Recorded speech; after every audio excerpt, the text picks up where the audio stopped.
Good morning, good afternoon, and good evening, or wherever you are in the world, and welcome back to the channel and another episode of the Supercoach Diaries. Before we begin, right off the top, if you could drop the video a like, and if you haven't already, subscribe to the channel.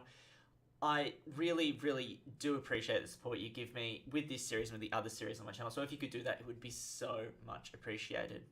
Anyway, back to the video today. As you can see behind me is the scores for my last round. Now, it was the last round of the bye, and I'm going to tell you I had a real rough time with the bye. The first round of the bye I was okay, but the last two I really struggled. So here are the stats. So overall, I got 15,064 points last round. I think from memory, I was missing a few players in that score. I think I might have only had 17 scoring, but still that's not good enough. Overall, 42,584. My rank didn't actually drop that much. It sort of pretty much stayed the same. And yeah, it was a pretty poor win. I also lost both my league games. So overall, it was a pretty poor round for me. But with everyone back, all 22 players scoring players, I think I can make a bit of a recovery. I'm going to show you my team, how it's signing up for this round. So here's what my team is looking like, and it is looking so much more impressive. Now, this is almost the team I'm probably going to finish with. There's a couple of players I'm probably going to change, and I'll talk about them in a minute. So, as far as the big inclusions or the big scores, the big inclusions, big changes I've made in this team this week, if I flip over here, and it's a good reminder for me, you can see I actually traded out Dougal Howard off the bench. He's injured. He's probably not going to play again, so he's not going to rise in price. And I bought in young Silvani, who had actually a pretty decent game for a first-up game against Collingwood last week.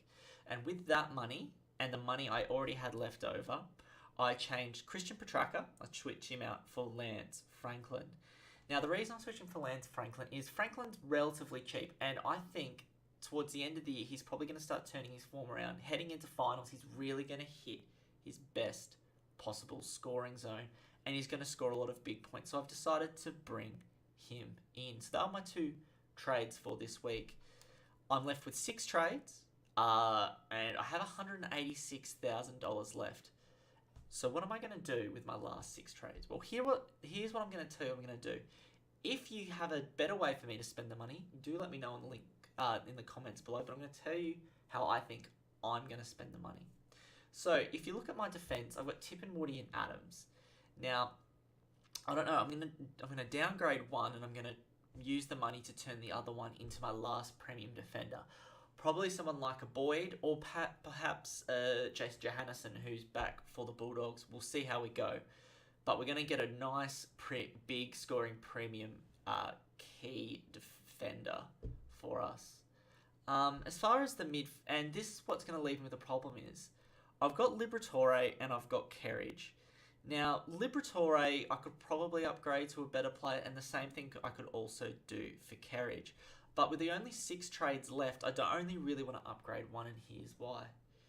Going into the last few rounds of the season, I might need to make a few emergency trades sideways. So let's just say Rory Sloane goes down and gets injured. I need to trade him for someone of equal scoring power. And if I've got no trades left, it's really going to leave me in trouble.